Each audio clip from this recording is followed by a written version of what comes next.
Okay, guys, nice to join me on another, I guess, the actual first episode of Whiskey with Whitaker. And I've got Tyler here from Arizona, all the way from Arizona, having a whiskey with me this evening. So we're going to chat with Tyler. We're going to have a whiskey. So let's start that off by pouring that first whiskey. We'll get her into this high quality red Solo cup here, because as you know, my glasses are all still in Nebraska. So Tyler, cheers. Cheers. Glad to have you here. Glad to get to spend a little bit of time talking to you. Man, I wish this was really over a fire, either in the deserts of Arizona or out in the pines here in North Carolina, but man, I'll take it. Yes, sir. This will work. So you are, hell, we're damn near clear across the country from each other right now. Isn't technology amazing? It is. That's absolutely amazing. It used to be the only time we would get to chat is when you came into town, come into Thetford, and that was the only time we'd get to chat. You had to wait till you were actually face to face. And here we are, literally clear across the country, having a whiskey and having a chat. That's awesome. Yes, sir.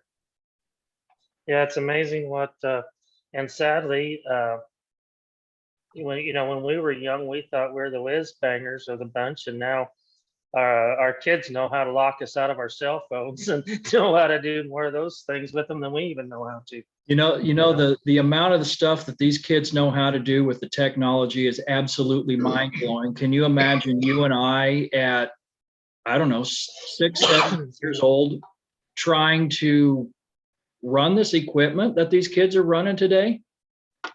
It would never would have crossed my mind. I mean, I remember in college when I first went to University of Wyoming, I had to take a course on how to send an email. You know Absolutely. what I mean? And we had a professor that said that one day you'll hold a computer in your hand, that instead of taking up, like a big computer space, you understand what I'm trying to say? Right. You'd be able to fit it in the palm of your hand. And well, what do we have now? Our iPhones. So it's amazing where it's going and where it's heading. Yeah, that's a long stretch from, the days when we were in school thinking that, you'd have to go to the library and look in an encyclopedia or pull a calculator out of your desk or something like that. And, now we literally have an extremely high powered computer right at our fingertips. We have all the knowledge that we want. It's mind blowing. It's almost scary, isn't it? It is. And and it can be that, there's just so much stuff out there that you can get to right away that it can be scary. In fact, my neighbors the other day, these Alexa machines, people say, hey, Alexa, whatever for whatever. They had that Alexa and they had cameras up in their house just to keep an eye on things. And somebody hacked their system and started talking to them and told them what each one of their families' members were doing in the different rooms. And so, to good or bad, it's a very interesting. It's above my pay grade, but it's very interesting how those things can all happen. You got that right. I've heard of stories like that, and I guess for a guy that knows how to do it, it's not that hard to break into those things. Of course, it's harder for me to get into that kind of stuff than it would be for me to sneak into Fort Knox. I could probably do that a little bit easier than get into some of this computer stuff, but exactly. I don't think it's really all that secure. And that's kind of the scary thing. If, whatever, the kids are at home alone or whatever, you're out outdoors or something like that. And, a few minutes of watching and knowing where people are at. Right. Kind of makes you wonder. Sword. It is. It is. So it's a double-edged sword, but it's something very interesting. So what's it been since we've seen each other? Pushing under 20 years, about, hasn't it? Man, I bet so. I was trying to think of that the other day, the last time that we actually in person saw each other. And I don't know, but I'll bet it's at least 20 years. I get my timelines bad all the time. I'll say something's been 10, 12 years ago. and my wife will correct me and tell me how far off I am on how long it's really been since something's happened, because I have a hard time of telling the difference between something, whether it happened 5 years ago or 25 years ago. And Yes. I can't believe I'd ever be in that position. Starting to sound like our grandparents or something. Remember back when? Yeah, I distinctly remember, I think maybe my sister was talking to my parents something, and she had said something about, well, I don't know, that must have been 20 years ago. And to me, I thought that was so foreign to me to think that you would ever be talking about something that happened 20 years ago. I thought, you just must be so old to talk about something 20 years ago. I just couldn't believe it. Totally. I mean, it's how time flies when you're having fun. And then next thing you know, you're having babies. Next thing you know, 10 years later, they're this tall or whatever, or like your case, your family's older than mine is, but it flies when you're having fun, I guess.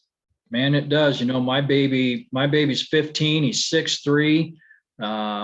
Look up to. We were talking a little bit earlier. I thought one of the things that was pretty amazing, the nicknames that we have.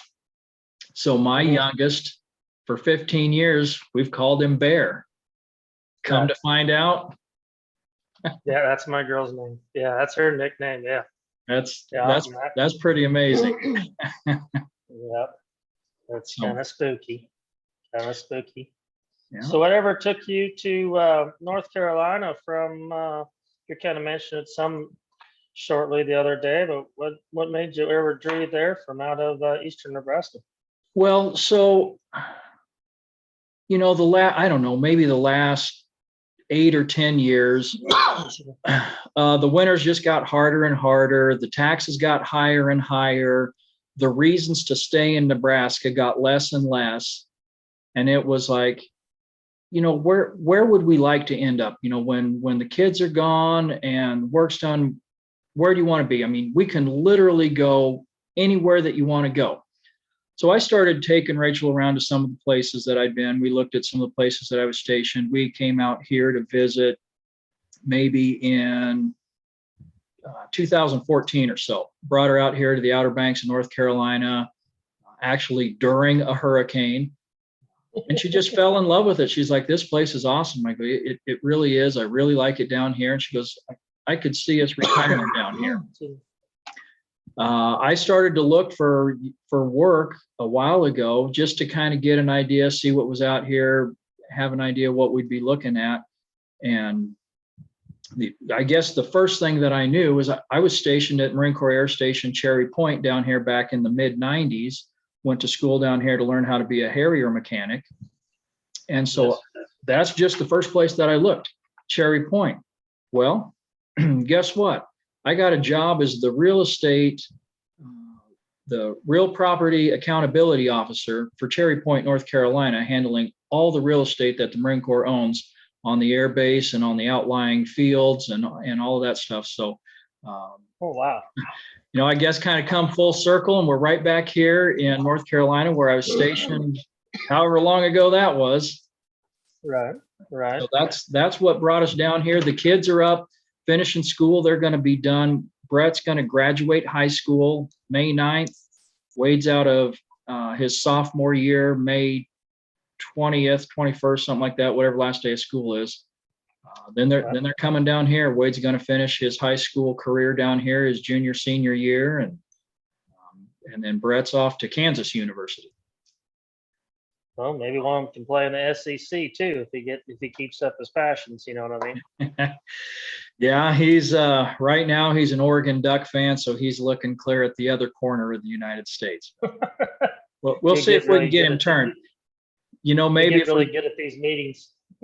Right. And if I can get him down here, get him scuba certified, get him down in the water here, maybe I can keep him down where it's warm instead of going up there where it's cold and rocky. Who knows? Well, it's a little different up there too. With different, depends on your political persuasions also. Yeah, for a kid. At that. Yeah, I just can't picture a kid growing up in my house would do very well in that kind of a climate, political climate. I don't see them getting along all that great. I had a very interesting experience. My oldest sister, we didn't think so either, but that turned into a different story for us also. So, my oldest sister. Excuse me, just a second. Yeah. Sorry about that. I had to give orders.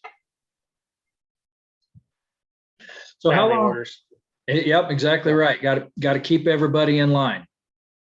Right. Tyler, how long have you been down in Arizona? Excuse me. I graduated college in '99 from University of Wyoming, and then let's see, it would have been right around 2000. I came down here to Arizona. I originally came to Arizona. I was a flight instructor for Pan Am Flight Academy there in Deer Valley Airport. I was actually ready to go on to training with Mesa Airlines. Like, I don't know if you remember my cousin Carl Warner. Oh yeah, yeah. He was flying for Mesa at the time also, and he kind of put me in touch with some people, and I was about ready to step on with them. And then September 11th occurred, and there pretty much goes the aviation industry as a whole. Excuse me. I continued flying privately quite a bit, doing things like that, but I decided I had to do something to make a living, and I know I was already down here, so I went back to something I knew how to do, and that was training horses.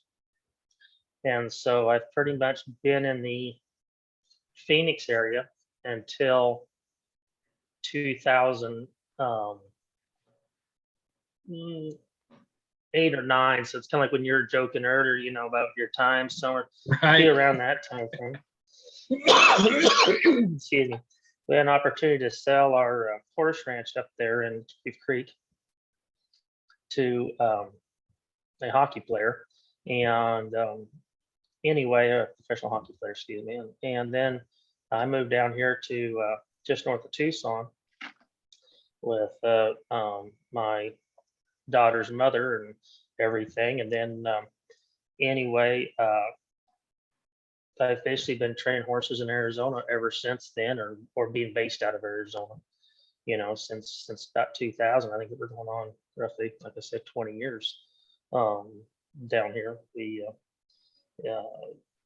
climate's excellent for what we want to do. And in fact, we just got done with one of the largest horse shows, the circuits in the nation. It's the Sun Circuit Quarter Horse Show. So we just wrapped that up and home for a little bit. We've been on the road basically since December 26th to horse shows all throughout the Southwest until literally last weekend. So we're kind of glad to be home and glad to ready see for a the break. family. And yes, for a couple of weeks. We have a 2-week break here before we head out again. So, in fact, this fall we'll be down in your neck of the woods, we'll be down in Ocala, Florida, and we travel all over the country quite a bit showing these horses. Excuse me. I just got over valley fever, so that's that bacterial stuff. I'm having a dry cough. I apologize about that. Still kind of kicking your ass a little bit, huh? Yes, sir. And then with COVID, everything going on, you don't really want to be around the hospitals or anything like that. Right. You're like, well, I'll just take my chances out here. Well, they have me on the medications, but everybody has. I don't want to go on the political side, but I think some of this COVID has been used for political reasons more than just the general health of the public. I'll just leave I think a lot more than some. Well, you know what I'm trying to say. I mean, I'm just, everybody has their viewpoints. I'm just trying to be careful, because I'm not sure about your audience. I'm totally in agreement with that. I would guess probably, I don't know, maybe half the people I have on here probably know you or of you or something like that. know people back in Thedford, so I would say probably, a big percentage of them do. Who all of you interviewed on here? But you're number one, man. Awesome. You are episode number one. We're number one. We're either infamous or famous, one of the two. Got that right. We'll either get you on or get you booted off. It's going to be the start of something. Might be the start of the end, but who the hell knows? There you go. But no, it's go ahead. I was going to say, going back to doing some flight school and doing some flying, if I remember correctly, and going back this far, my memory can at times be suspect. But if I remember correctly, you got your private pilot's license at what, like about 16 years old or something like that?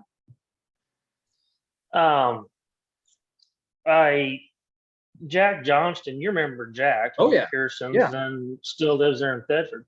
So he actually started training me to fly at 13, and I was ready to go before that. But I could solo on my 16th birthday, which I did. I could not get my license legally until I was 17. So I got it when I was 17, and then I just kept knocking away my ratings and everything. But and we still use it occasionally for different things, especially in the Intermountain West. We do still use aircraft and fly. It's just like anything else. It has to justify the cost of doing that.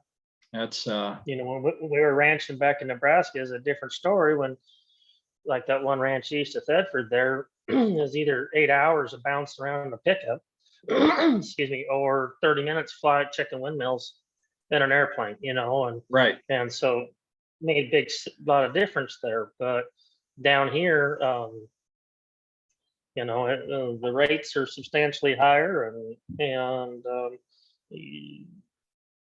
the rental of an aircraft is substantially higher, and so it's you better have some deep pockets. It adds up fast, don't it?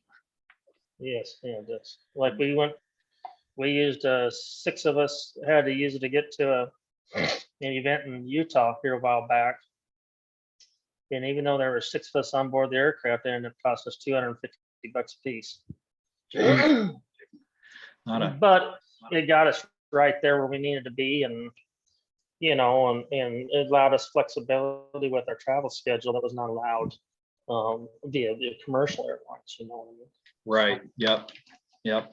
And it sure beats the heck out of, like you said, 8 hours in a pickup or a night in a hotel or something like that. When you get over there, get where you're going, get back, that's sometimes worth it. Yeah, we didn't. I wish we had one of those Harriers like you used to work on, but yeah, those. Actually, I got out of the Marine Corps. One of the things they were talking that Harrier was going to be phased out by, I want to say 2012, I think is what the story was back in '98 when I got out. And so I said, well, if you're going to phase that out, you're not going to have that plane anymore. Before you tell me what I'm going to do in the Marine Corps, because I don't have a job anymore, let me do a lat move. And I was going to go into the Judge Advocate General's office and go do legal work for the Marine Corps. And at that time they said, yeah, well, that's nice, except for there's too many guys getting out of the Harrier field, so we're not going to let you out of the Harrier field. I said, well, I guess I'm gone then. See ya. So I left Yuma, Arizona on 2 wheels out of the base, and I was gone. Gotcha. I gotcha. How long were you down here in Yuma? I was stationed in Yuma about 3 years. So you know what it's like. When people tell you it's a dry heat, sometimes it's overrated. Right. So it can get darn hot. Yeah, I told people, I said, when I left Cherry Point, North Carolina. I swung back through Nebraska for a couple of days, and then down to Yuma, Arizona. And I pulled my motorcycle out of the back of the U-Haul, and I drove onto base on the motorcycle. And I think I want to say I got there in April. And already in April, I described riding my motorcycle as setting on the end of a blowtorch. It was so damn hot, and that hot air coming by just burnt. I mean, it was so painful. And I worked on the Harriers out there, and you can't get away from the heat. If you're out on a Harrier, if you're working on an engine, if you're running a test cell, if you reach into the toolbox and you grab a wrench and it's 119, 121 degrees out there on the flight line, and the asphalt's 135, 140 degrees, you reach into and you grab a metal wrench. No, not joking, not exaggerating. It blisters your hand. It will burn your hand. It's hot. Oh, it's a dry heat. It ain't that bad. Have at it then. You can have it. People ask us, well, why do you guys train horses? Why are you guys going either riding the back side of the clock, or we ride super early in the morning from about 2 till about 11:30, then we shut down. There's been one day last summer, it was 118 outside, and those like you've probably seen those laser heat testers, you know what I'm saying? Oh yeah, the yep. thermometers, it was 148 off that arena floor, because it's an outdoor arena. And that's not cool to the horses. It's not fair to us. It's so, like I said, anytime for us it gets above about 115, we just shut down, and then we'll come back later that evening, and ride on the back side of the clock. Yep. Or work the back, we'll do what we can do. Yep. I did a lot of my horse riding down in Yuma, full moon nights, stars out, and riding at midnight to 3 o'clock in the morning. It was, and it's still probably 103. Well, yeah, it was. I mean, it was literally 99 to 105 degrees, whatever it was. But you didn't have that bright sun beating down on you. But it was kind of an odd feeling, because the air had, I say cooled off, but it's still 100 degrees, but the air had kind of cooled off a little bit. And it was almost like you're standing on a heater, that heat coming up from the rocks and the sand and stuff like that. It's literally like riding over the top of a heater, that hot coming off of those rocks and that sand. It was a weird feeling. Substantially different than the sandhills back home. Yes, it is. That is a fact. Did you get to enjoy our infamous dust storms while you were down there? Oh yeah. You guys have many of those? Oh yes. Yeah, we had several times where you're running through trying to shut up all of the hangars. You're trying to pull planes in, and as you're getting like all the engines closed up, we had like great big metal containers. You try and seal all those up, because you get sand in there that just absolutely rip apart a jet engine, and trying to lock everything up tight. And of course, then here I am running out there trying to sneak my pickup inside the hangar or something like that, so it doesn't get. I mean, you know how that'll sandblast the paint right off of something. That sand is wicked when that wind comes through there. So yeah, Yes, I got to experience way more of those than I ever wanted to, and it turned the sky dark and everything. Makes you wonder about how those people used to survive those Dust Bowl years. You know what I'm saying? You hear about in Kansas and Colorado. Yeah. You think about that back in what 30s or whatever that was. They didn't have the ability to get out of it. A lot of them didn't, like we had. And even having a house or something like that, you'd see pictures. And the way that they built houses, not even close to what we do today. And that sand would just be pouring inside those houses. Yes. Digging out from that. Not a lot of fun. Not a lot of fun. No. How's the real estate? So now where you work for them, do you, now are you like in a salaried position, or is it like a traditional commission? Right. Yep. No, this is a government position. No, it's a government position salary. It's paid. But I am working on my North Carolina license. Going to take that test here shortly. So I'll have my, I'm licensed in Nebraska, got a brokerage up in Nebraska that I own up there. So I'm still legal to do real estate up there, but I'm gonna open up another branch here in North Carolina. But the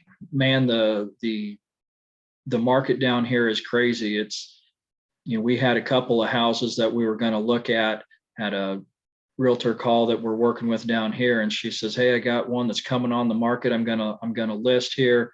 Maybe when Rachel gets down this weekend, you guys can come over and take a look at it. I said, all right, sounds good. So Rachel got here Thursday night. I called her up on Friday morning. She says, well, you can come over and look at it, but we've already accepted an offer.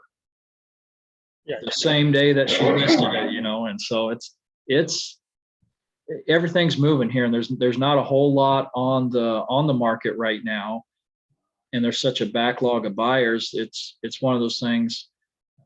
Like when I left Nebraska, I'd represented a couple of buyers.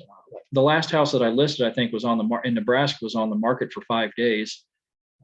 And I, represented a couple of buyers, and we got beat out. We had offered like 11 or 12,000 over asking price, and getting beat out left and right. And that's just the way that's the way the market is down here too. So Yes.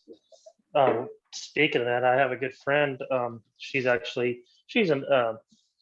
a bit older than we are, but she is from North Platte, Nebraska, and she's a real estate agent down here. And she listed her house because she and her husband, he's now deceased, but they had a house here in Glendale, Arizona, out by our football stadium, where the Cardinals play. Yep. And anyway, they decided, well, he passed and she did not need a house that size. And so she decided to market it. And then it got in a bidding war, like what you're referring to. And don't quote me on the exact numbers, but I was hearing numbers of 40 to 50,000 over the asking price. Because just like you said, there's no just not there. It's just not available. Yep. And so that was kind of a shock to me, where we're used to always trying to beat people up of, knock them down on prices. And right. Yep.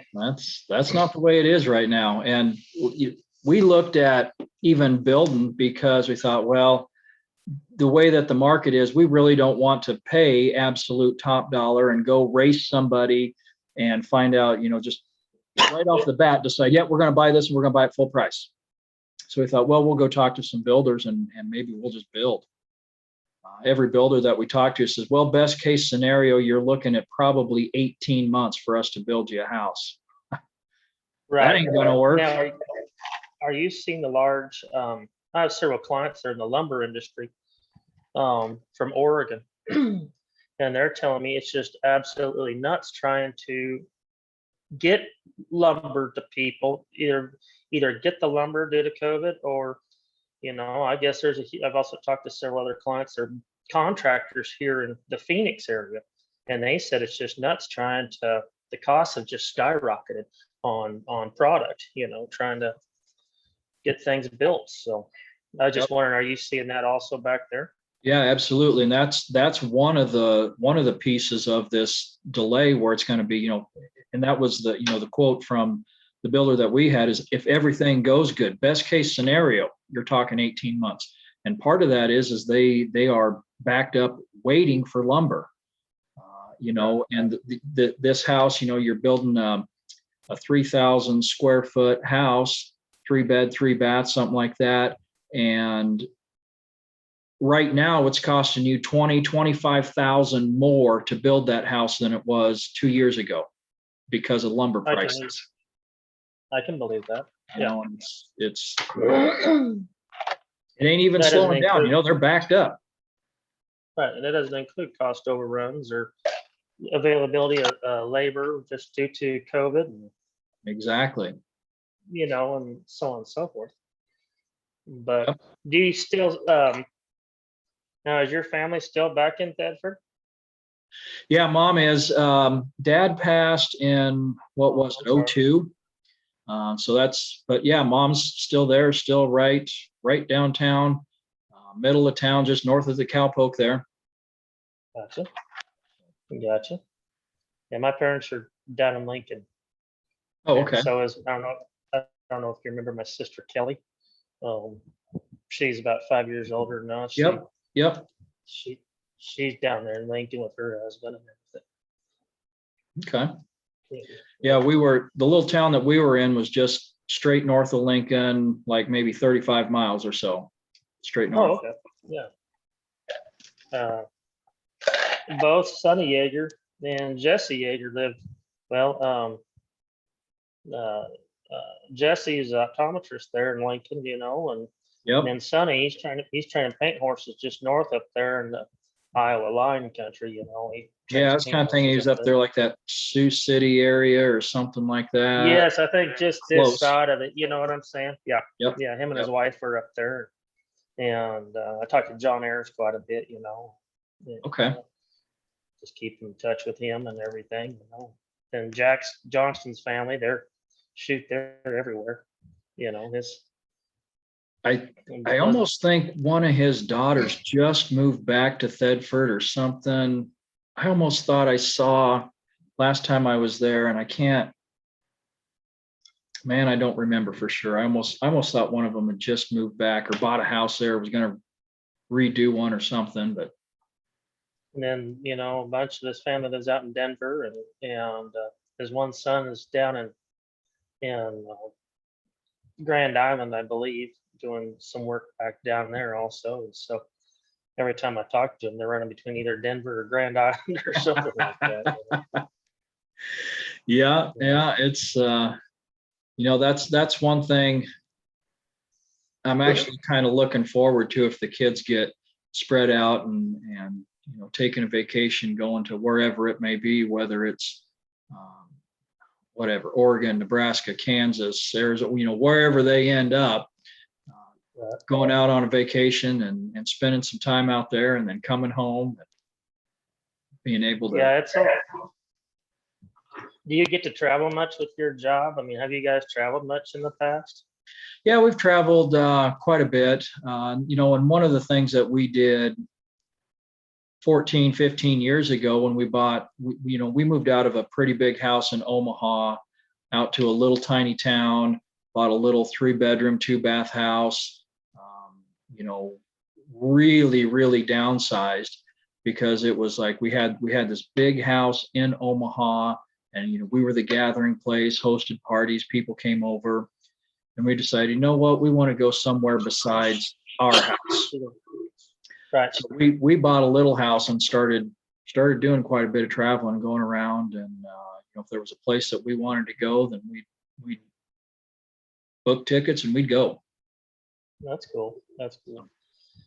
We get to travel a lot, but usually we're dragging horses behind us, so it's we're pretty limited on our time schedule. We got to get to A to B, and maybe if we have a spare day or so, we get a chance to kind of explore in the Right. region that we're at. But From one arena to the next. every truck stop starts looking the same. Right. I can tell you, I can almost tell you the Denny's menu by heart. You know what I mean? It was That's like at this horse show, we were sitting there, and you had about, let's just say I always stay pretty solid in the world standings. I'm usually in the top 10. But anyway, there's about outstanding. 15 of us that are sitting there at Denny's at 2 a.m. It's the only place to eat.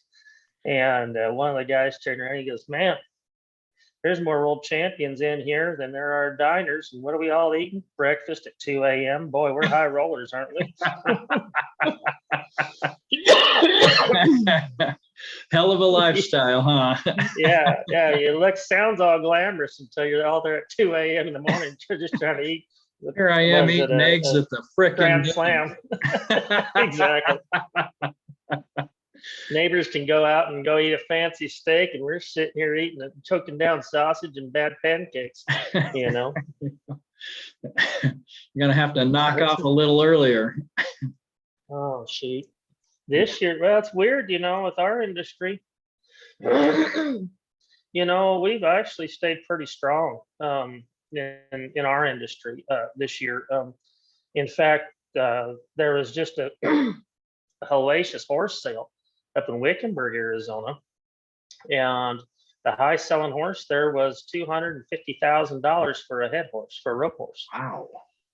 Wow. Yes, and I think the sale average was 85,000. And we're seeing, in like the days where we used to get these good ranch horses for $1,500, $2,000, and we thought, we had something big. Those days Oh yeah. that there's a lot of people selling trail riding horses now for $10,000. That just blows my mind. And it's just, but it's supply and demand, and then also, for instance, my one horse property I train out is in Scottsdale, and when they shut down all the gyms, remember, what would that have been, May, June? You know what I'm trying to, does that sound right? Some of them. So actually, for the entire summer until September, until they kind of opened things back up, I actually had a lady leasing the end of my arena and give them Pilates lessons out in my arena, because it got around the Get you enough COVID. Right. And and then lessons, these parents had these kids at home, and finally after by the 1st of July, I had parents knocking down my doors. Do you give youth riding lessons? Yes. Would you take Sonny and Susie? Just get them out of my hair. I don't tape them all day. And so it's been very interesting from our standpoint, and I don't want to, if other people hear this, I don't want to sound like we're gloating or anything like that, because I know a lot of industries have been terribly affected. But at least in the livestock, in the horse business, we've stayed very strong, even though we did not have the horse shows to go to. If you're innovative and stayed home and we're willing to work with people, and of course had your safety precautions, your sanitizers in place, and so on and so forth, you could still stay quite busy. We've, for a while there, we were given 80 to 100 lessons a week. Wow. And, it was just nuts, besides trying to keep all the other horses in training and such. So yeah, just a lot of, but if you're willing to come, as you know, down here in Arizona, keep a bottle of water in your hand. If you're not drinking, you're going to get in trouble, I tried to explain to a lot of people, I said, the thing about being down there is you instantly turn into, you're only one-handed. You only have one hand, because the other one's always got a water in it. You can only use one hand. You're just a one-handed man down there, because you have to have water in that other one. And then you have a glove on the other one, because like for us, just like you grabbing tools, we have to take our gloved hand and put that over our bits if they were anywhere outside, so it didn't scald the horse's tongues. You know what I'm trying to say? People don't understand how hot that damn metal gets in a hurry out there hanging in the sun or something. And then they don't also realize how hot this water gets either. You always let the water run for a while, because it'll scald you.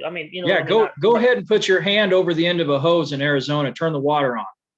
See how hot that shit is. That will light you up. It's bad, it is. I know. And that's another thing. People back home don't understand what good water tastes like. When you're down here, it's like tasting a salt lick about half the time with all who would have thought we'd be buying bottled water by the case, you know what I mean? Or having coolers full of ice every morning. And but that's just facts of life when you know how it is down here. Absolutely. I buy 2 cases of water about every, I don't know, less than a week. And I bring a case home, and I take a case to work, because I can't drink it out of the tap. It's here. We're right up against the ocean. We've got some brackish water around here. It used to be, living at home out in the Sandhills, you'd go into Omaha or Lincoln and you'd go to a restaurant, you'd order a water, and it just tasted like chlorine, just was horrible taste to you. Well, like you were saying, this is almost like um, pouring it over the salt block and then drinking. I mean, it's salty stuff out here, and it's like like, I can't drink it yet. No, and people. Another thing that's funny is you don't realize, well, where you've been down here when you've eaten real Mexican food, and then someone says, "Do you want to eat somewhere like Taco Bell or something?" Nope. That doesn't that's not anywhere near with what Sonoran or And I, Mexico right down here. Or that, when I was stationed down there in Yuma, I was, I don't know, 5 or 7 miles away from the border. I was in Mexico literally every single day. I go down there and eat off of food trucks and everything. And man, that food is so good. And then you go back to Nebraska, or you come over to the East Coast, and you go sit down at a Mexican restaurant, and you're like, you mean an American restaurant? This ain't what Mexican food tastes like. Another thing is they don't come with limes, where you get your tacos and you squirt your fresh limes over them with everything, it's just a lot different, and you get chilies with every meal, or roasted peppers of some sort, you try to explain to people, well, why do you eat, jalapenos? It's not for heat. It's just a lot of them are just add a lot of flavor to the food, with all the different types of chilies there are. And all the stuff up here, all the meat's hamburger. Yeah, I know. I never had a hamburger in Mexico. No. It's all your string beef, you know what I'm saying? Yeah, it's shredded beef. You go, yeah. Why in the hell are you putting hamburger in a taco? This is an American restaurant. Exactly. And it's just very interesting. Corn tortillas, you can watch them make them, or your fresh flour tortillas. And a lot of my help is well, I'll just say it, they're straight up Mexican. You know what I'm trying to say? You can't, we treat them good, but that's another issue for I don't want to go on publicly about stuff, but when you're used to eating with your help and everything else, it's a lot different than commercial food, you know what I mean? Absolutely it is. Yes. Yeah, it's way different. In fact, it's funny, when I got my first wife and I split in 2013, and I went to running a livestock operation for a year up in Nebraska, up there by Kimball, Nebraska, right in the tri-state area. Yep. Excuse me. Anyway, we had I used to go to Gary quite a bit, because that's where the Mexicans were, and I'd go shopping up there, and it was funny. I think I was the only gringo in those stores shopping that year. Probably were. There, Yeah, probably. I was only gringo up there. Mm-hmm. But so now, what's your weather doing there? Is it been raining quite a bit? Because I have some clients out of Georgia, and it's been raining quite a bit on them down in Georgia. It has rained more. I got here December 7th, a date which will live in infamy. I rolled into North Carolina, and it has rained more since December 7th to today than it has in the last 20 years in Nebraska. I cannot believe the amount of rain. And even the locals are here saying, we're getting a lot of rain. This is more than usual. We usually don't get this much. And the weather's reporting, we're this many inches above normal. And we've got a lot of rain down here. It's crazy. You all throw away more than we see all year. Oh, yeah. Probably in a decade. Absolutely. It's insane the amount of rain we've got this winter. But it's finally letting up. Sun's coming out. Hopefully these puddles will dry up around here so I can get out. Now, can you go, how far are you from, like where you're at, how far are you from the coast out there? From your location?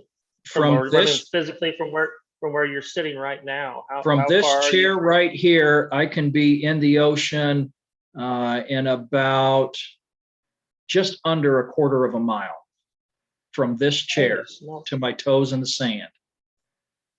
Now, do you have to worry about, you hear about when they get hurricanes and such coming in and storm surges, do you have to worry about that, like where you're located? I mean, I don't know anything. I really don't go back there.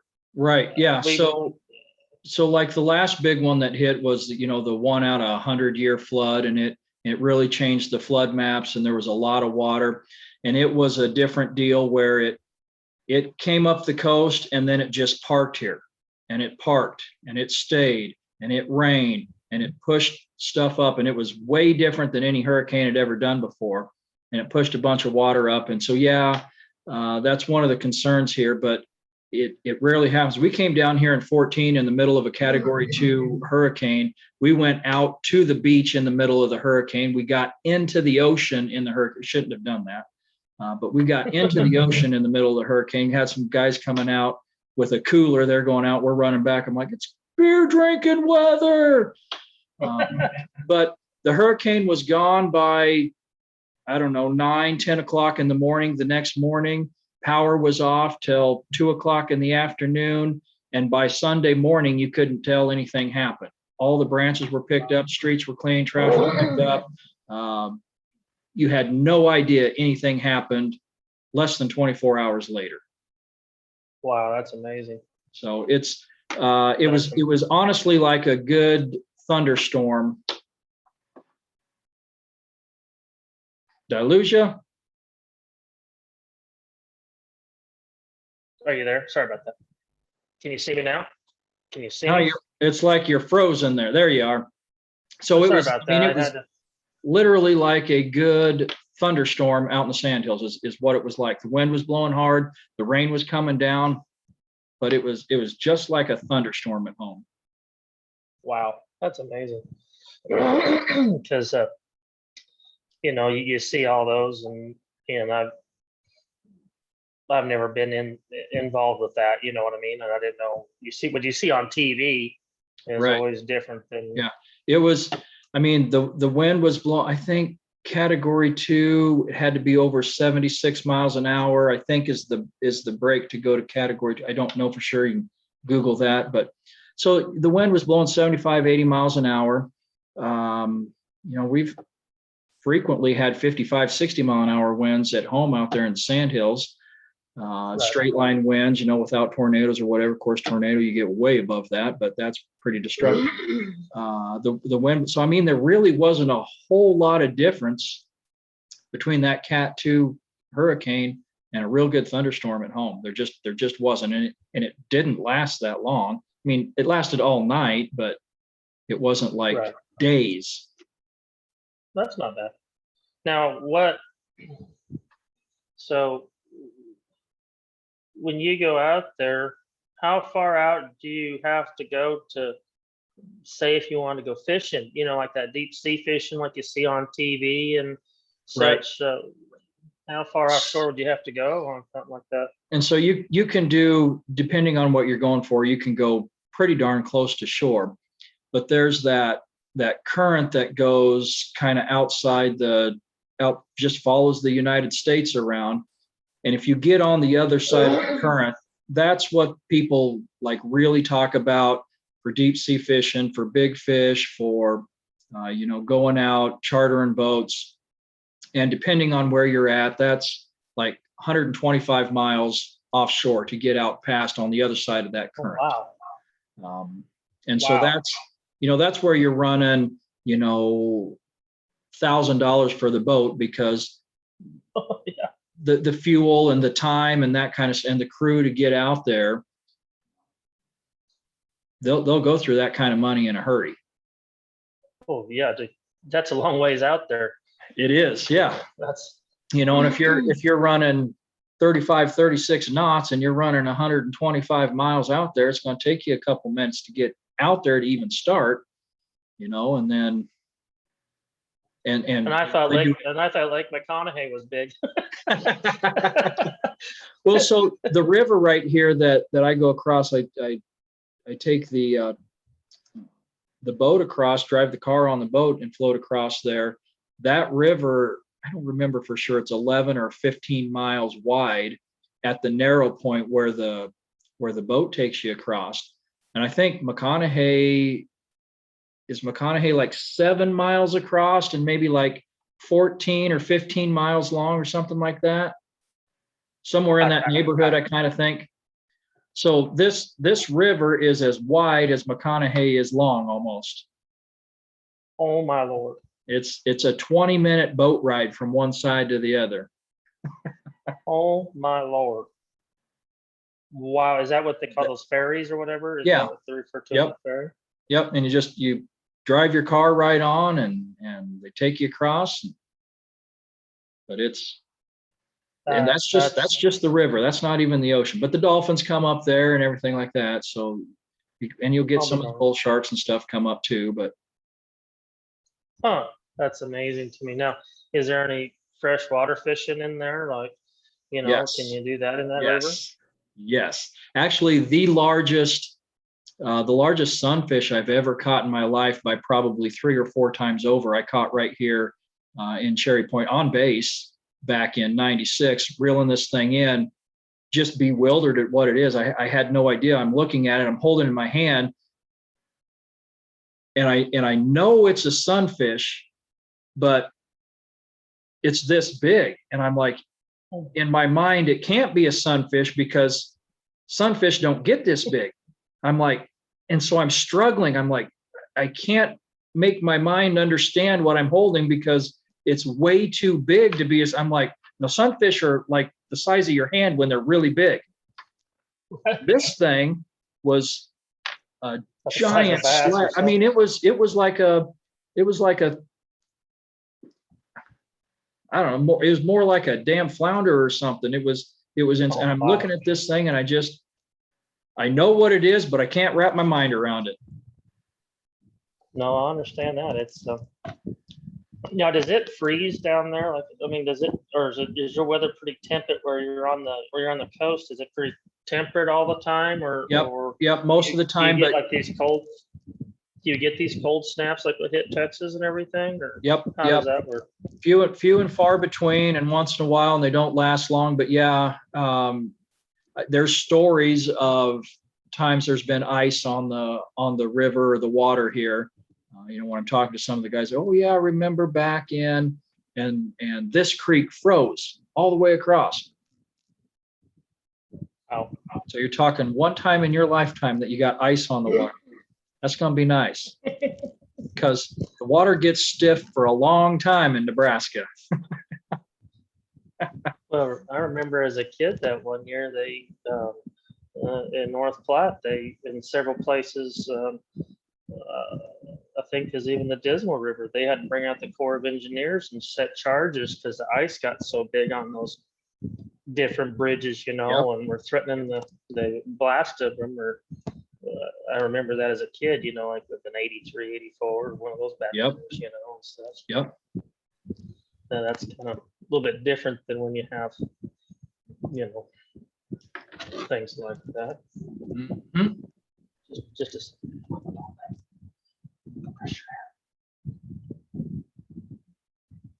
Somebody just got out of the shower. Time to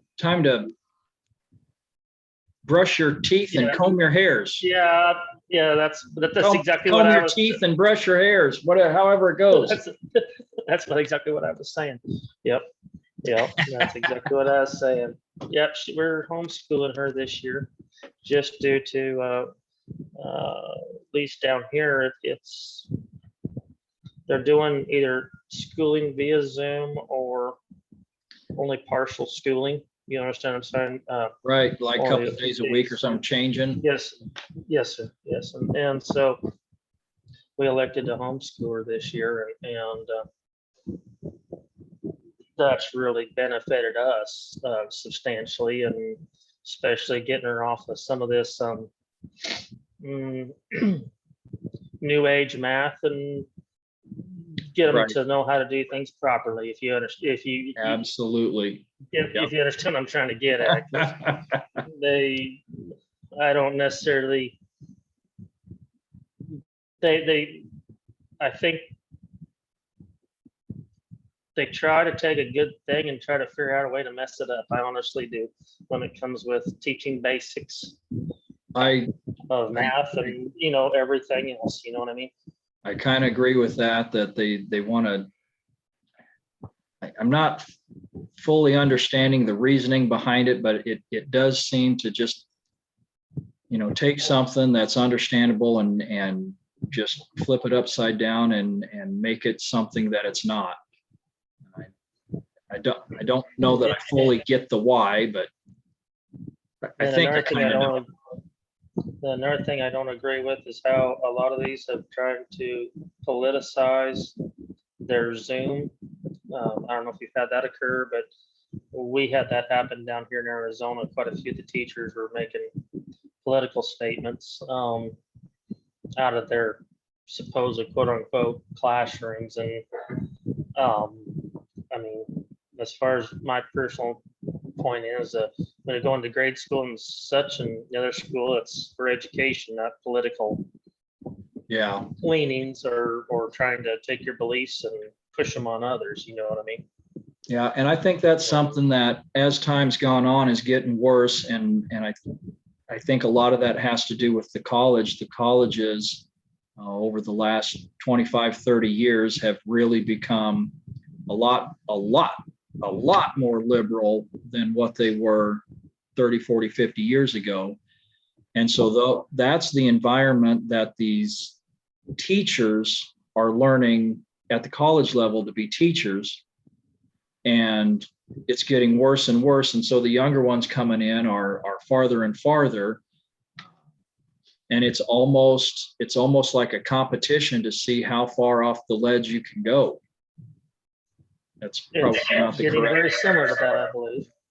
It's getting very similar to that, I believe. You know what I mean? Yeah. It's I know when I went to college, it was not.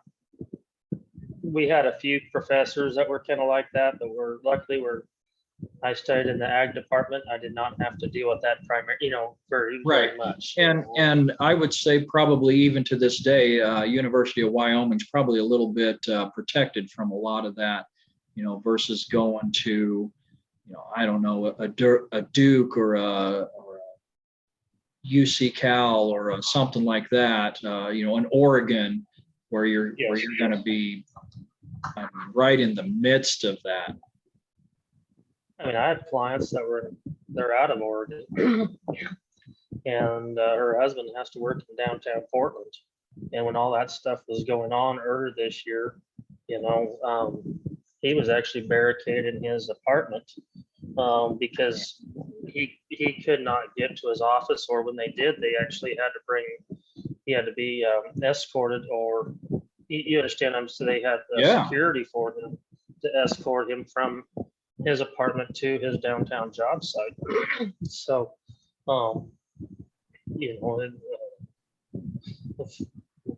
guess things are changing. That's all I can. Man, they are. It's good or bad, but they're changing. Well, I know one thing is I don't know about you guys back there, but in December of this year, when we started going down the road, I was able to buy gas for $1.98, and I filled up yesterday in Scottsdale at $3.28.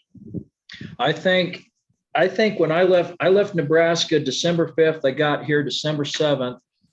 And I think when I left Nebraska, I think I paid $1.95 or $1.96, the first part of December when I left. And it is, I think yesterday I put gas in, and I think it was either $2.62 or $2.64 a gallon.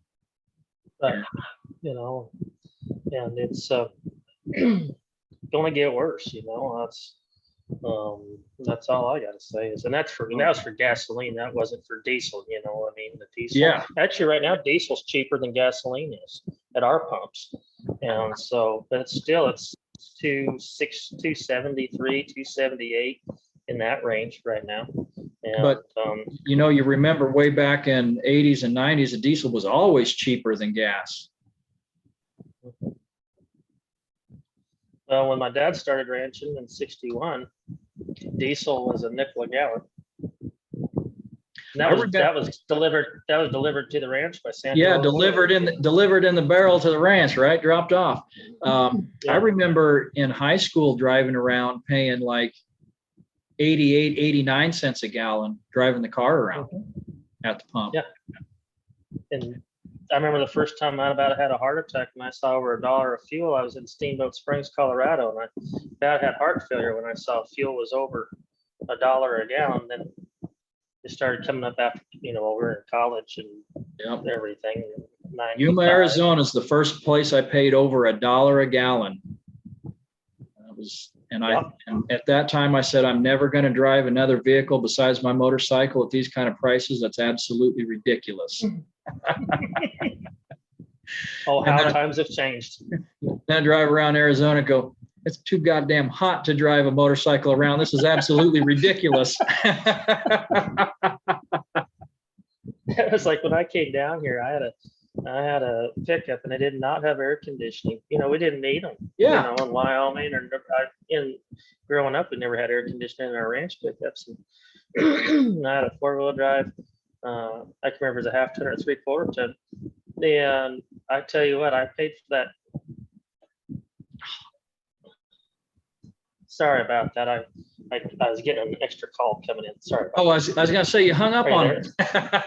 No, I'm having to talk on my phone, but my daughter's mother was trying to call me, but anyway, so I'm gonna have to let you go here in just a little bit. But yeah, I paid to have that air conditioning installed quite rapidly. You know what I mean? It doesn't take very long to run around down there. You go, wait 1 minute. That sun coming through that glass down there is a whole lot different thing. Yes, it is. Yes, it is. And especially if you get stuck like on I-10 or one of these big freeways and there's an accident, you're sitting out there just baking, And you can't get away. There's nowhere to go. You're just stuck there. Mm-hmm. It's kind of like in Wyoming when you get stuck on some of those storms or stuff like that, and you're stuck out there for hours. You're glad your heater works, Yeah, no kidding. Yep. Absolutely. Well, I'll tell you what, Tyler, we probably better wrap this up. Yeah, it's been great. Keep in touch and sometime we'll FaceTime or keep in touch over the phone other than on one of these Zooms or sometime where we're being officially recorded. Heck yeah. I appreciate it. Thank you so much for taking the time. Hopefully we'll talk to you soon. All right, we'll do. Adios. All right, see ya.